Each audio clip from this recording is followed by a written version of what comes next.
फिर तो हम चाहेंगे कि मोदी जी की जगह पे हम प्रधानमंत्री बन जाएं, फिर हम दिव्यांगों का दर्द सुनेंगे। हमारा पूरा समाज यहाँ कैबिनेट मिनिस्टर बन जाए, सारे केंद्रीय मंत्री बनेंगे हमारे यहाँ पर जितने लोग बैठे हुए। भगवान ने हमारे दोनों हाथ पैर तोड़े हैं, हमें भरोसा है कि हमने बुरे कर्म किए होंगे, लेकिन हमें इतना नहीं पता था कि हमारे समाज के ही लोग हमें प्रताड़ित करेंगे, हमारे साथ अत्याचार करेंगे।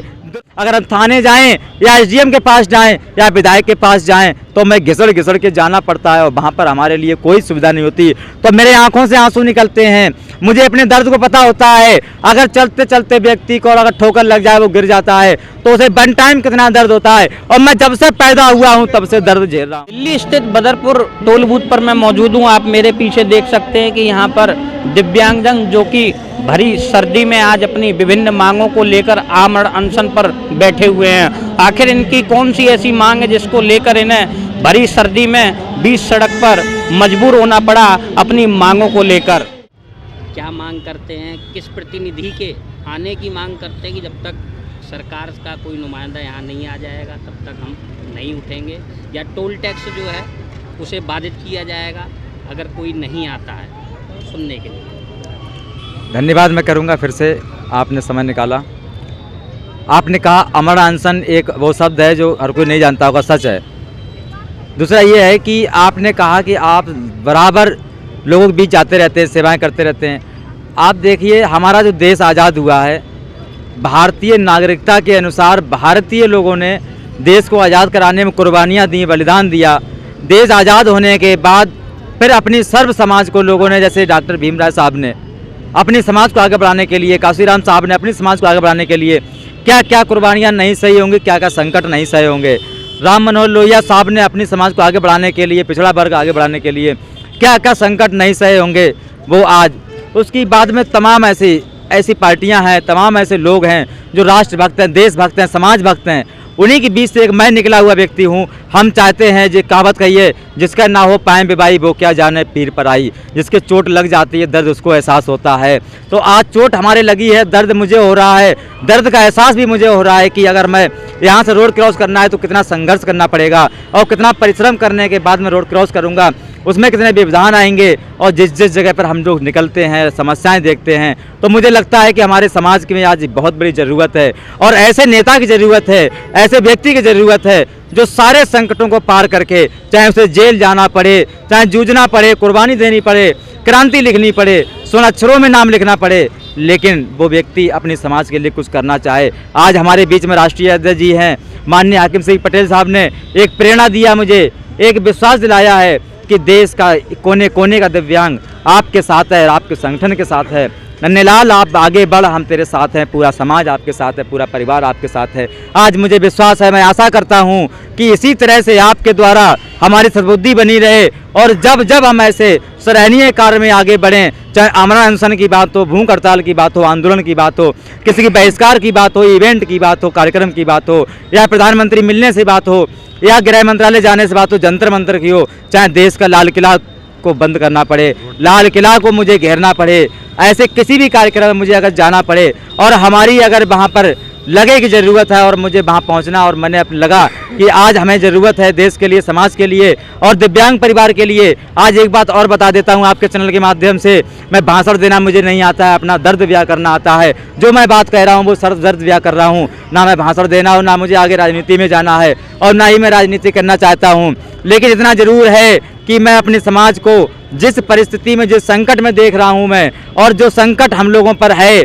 आज देश की तमाम परियोजनाएं चल रही हैं, आज राज्यों की तमाम परियोजनाएं चल रही हैं। अगर 2 योजनाओं का भी मुझे लाभ मिल जाए तो हम किसी के सहारे नहीं रहूँगा और किसी के ऊपर, परिवार के ऊपर हो या समाज के ऊपर हो, मैं जीवन यापन जीने के लिए हमेशा रोते बिलखते, तड़पते नहीं रहना महसूस करूँगा। एक भी योजना का मुझे लाभ नहीं मिलता है, एक भी योजना का मुझे सहयोग नहीं मिलता है। आज मैं परिवार की बात हो, हमारे अंदर संस्कार होते हैं, परिवार का प्यार नहीं मिलता है, और जब परिवार का प्यार नहीं मिलेगा तो संस्कार किस व्यक्ति के पास होंगे, और संस्कार नहीं होंगे तो शिक्षा कहाँ से पाएगा, जब शिक्षा नहीं होगी तो अपना अधिकार लेने के लिए किसके पास दो शब्द रखेगा? उसे अपने शब्द रखने का उसे तरीका ही नहीं पता है। तो मैं इस बात को विश्वास दिलाता हूँ माननीय चाचा जी के नेतृत्व में, और सभी दिव्यांगजन हमारे देश के कोने कोने के दिव्यांगजन यहाँ बैठे हुए हैं, आपके चैनल के माध्यम से, आपके लाइव के माध्यम से, आसपास में जो सुन रहे हैं सभी लोगों के माध्यम से मैं इस बात को कहना चाह रहा हूँ कि जो दिव्यांगजन आज हमारे रोड पर भीख मांग रहे हैं, तड़प रहे हैं, बिलख रहे हैं, रो रहे हैं, और उनकी आवाज़ कोई नहीं सुन रहा है, उनकी आवाज़ बनकर हम बनना चाहते हैं कि एक एक दिव्यांग की जन समस्या को हमारे देश के यशस्वी प्रधानमंत्री जी ने विकलांग को दिव्यांग शब्द रखा। मुझे गर्व हुआ बहुत बड़ा कि प्रधानमंत्री जी ने मेरा बदलाव किया, मेरा भविष्य बदल गया, और मैं परिवार में एक मुख्य धारा की जीविका जीऊँगा, और मुख्य धारा के रूप में मैं आगे बढ़ूंगा, अपने परिवार को बढ़ाऊंगा, अपने समाज को बढ़ाऊंगा। लेकिन जो जो योजनाएं सरकार ने बनाई, जो जो सरकार ने योजनाएं चलाई, वो वहीं तक सीमित रह गई हैं। आज हमें, अगर आप सरकार में 4% आरक्षण है, हमें 4% सरकार में आरक्षण नहीं मिलता है। अब मल्टीनेशनल कंपनी में अगर आपकी कंपनी है, आपका मीडिया का शोरूम है, अगर मीडिया का शॉप है, अगर ऑफिस है, उसमें 100 लोग काम करने वाले होंगे, एक दिव्यांग को आप नहीं रखते हैं, तो मुझे वो अधिकार चाहिए। अगर आपके पास 100 लोग काम करते हैं तो 5 दिव्यांगों को रखना पड़ेगा। और कंपनी प्राइवेट कंपनी हो, अगर आप कॉमर्शियल प्लेस हो, अगर 100 लोग काम करते हैं तो 5 लोग दिव्यांग होना चाहिए। 5% की आपकी मांग है। दूसरी बात यह है कि तमाम आप प्लाजा में निकल जाए, टोल प्लाजा से, तो हमारे लिए कोई छूट नहीं है। राष्ट्रपति के लिए छूट है, राज्यपाल के लिए छूट है, राज्यसभा के लिए छूट है, विधानसभा के लिए छूट है। अरे दिव्यांग के लिए क्यों नहीं है? दिव्यांग को वरिष्ठ नागरिक कहते हैं आप कि हर जगह सम्मान मिलता है, और दिव्यांग के लिए आप जाइए विभागों में, कोई रैंप नहीं है, कोई व्हीलचेयर नहीं है। आप एसएचओ के पास मिलने जाएं, अभी थाने में कोई रैंप नहीं होगी, थाने में कोई व्हीलचेयर नहीं होगा। आप एसडीएम के पास जाएं, कोई रैंप नहीं होगी, कोई व्हीलचेयर नहीं होगी। हम 100% विकलांग हैं, अपने विकलांग भाई का दर्द समझता हूं सर। अगर मेरे परिवार में कोई ट्रेजेडी हो जाए, मेरे परिवार में कोई समस्या आ जाए, अगर हम थाने जाएं या एसडीएम के पास जाएं या विधायक के पास जाएं, तो मैं घिसड़ घिसड़ के जाना पड़ता है, और वहाँ पर हमारे लिए कोई सुविधा नहीं होती। तो मेरे आंखों से आंसू निकलते हैं। मुझे अपने दर्द को पता होता है। अगर चलते चलते व्यक्ति को अगर ठोकर लग जाए, वो गिर जाता है, तो उसे वन टाइम कितना दर्द होता है। और मैं जब से पैदा हुआ हूँ तब से दर्द झेल रहा हूँ। आज मैं अपने प्रधानमंत्री जी को, अपने गृह मंत्री जी को और अलग अलग राज्यों के मुख्यमंत्रियों को मैं बताना चाह रहा हूँ कि आज दिव्यांग जाग रहा है, आज दिव्यांग जाग रहा है, और जागने के लिए नन्हेलाल शर्मा कदम कदम आगे बढ़ा चुका है।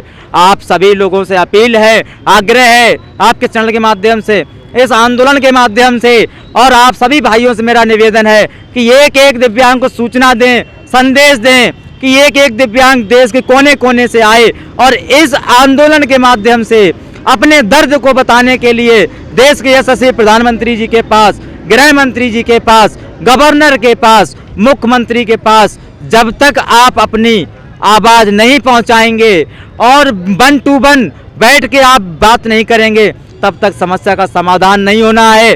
चाहे पार्लियामेंट में योजनाएं बन जाएं, चाहे विभागों में योजनाएं बन जाएं, चाहे सुप्रीम कोर्ट प्रस्ताव पास कर दे, चाहे हाई कोर्ट प्रस्ताव पास कर दे, लेकिन जमीनी स्तर पे कोई योजना नहीं मिलेगी। आपको कोई अधिकार नहीं मिलेगा, आपको कोई रोजगार नहीं मिलेगा। आपको इसी तरह से तड़पना पड़ेगा, भटकना पड़ेगा। एक एक आधार कार्ड बनवाने के लिए, अगर विकलांग सर्टिफिकेट भी बनवाने जाते हैं आप एक कॉमर्शियल विभाग में, जो कि जिसे बोलते हैं अस्पताल, आप 10-10 चक्कर लगाएंगे तब विकलांग सर्टिफिकेट बनेगा। आप, भगवान ने हमारे दोनों हाथ पैर तोड़े हैं, हमें भरोसा है कि हमने बुरे कर्म किए होंगे, लेकिन हमें इतना नहीं पता था कि हमारे समाज के ही लोग हमें प्रताड़ित करेंगे, हमारे साथ अत्याचार करेंगे, दुर्व्यवहार करेंगे, अनदेखा करेंगे। आज हमें इतना दर्द है, और मैं आप जैसे युवाओं पे गर्व करता हूँ कि आप लोग आते हैं आगे हमारी आवाज़ को सुनने के लिए, आवाज़ आगे बढ़ाने के लिए, और आवाज़ वहाँ तक पहुँचाने का काम करेंगे। मुझे आशा है, उम्मीद है, भरोसा है कि यशस्वी प्रधानमंत्री जी इस आवाज़ को अगर सुनेंगे तो अपने मन की बात जरूर कहेंगे, पर हमारे मन की बात भी सुनेंगे। मुझे उम्मीद है। जय हिंद, जय भारत। नन्हेलाल जी, आपके सहयोगी द्वारा कहा जा रहा था, जो आपके पीछे बैठे हैं, कि अभी तो ये झांकी है, जन सैलाब आना बाकी है, तो कितना बड़ा रूप लेने वाला ये आमरण अनशन आपका, यदि मांग नहीं होती है?